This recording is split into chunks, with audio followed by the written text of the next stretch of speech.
Micro-influencers. So there was a report in the New York Times which defined this new class of creators as having between about 1 and 5,000 subscribers.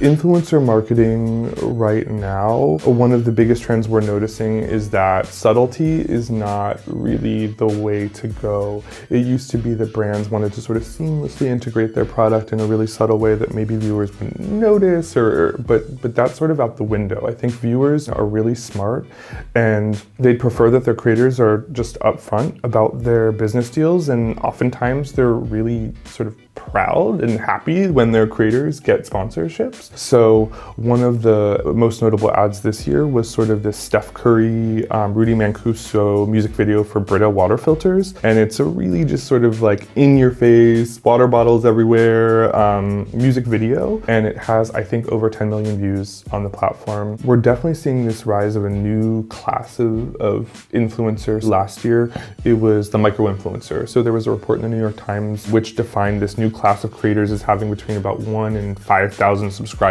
Micro-influencers were almost more impactful for brands to partner with, given that they have this high engagement and people really see them as relatable.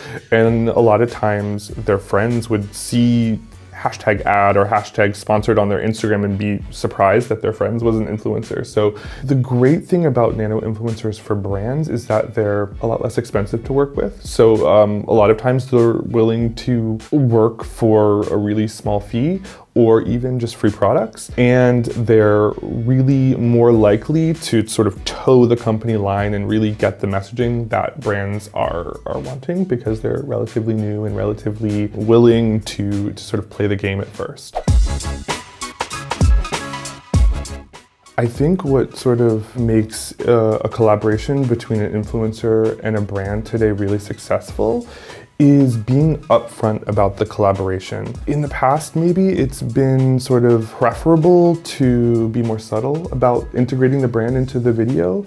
But I think today, audiences really prefer when creators are honest about it, and at times they're even really happy about it. So I was kind of looking at some notable, highly viewed sponsored videos before I got here, and one of the top comments was a clip with Hannah Hart and Glad plastic bags, but it's a sort of a Ziploc plastic bag brand, and she did her whole video of trying to cook food hanging upside down with sort of bowls of food wrapped in this plastic wrap, and one of the top comments was like, "That's the best sponsored video I've ever seen. You get it, girl, get your money." Viewers are really happy when their favorite creators get sponsored, because a lot of the viewers want to be creators themselves, and maybe they're curious about the business side of things. How much money can you make? How does this work? They're excited to see these big brand collaborations, especially when they're done in a really sort of creative and sort of in-your-face way.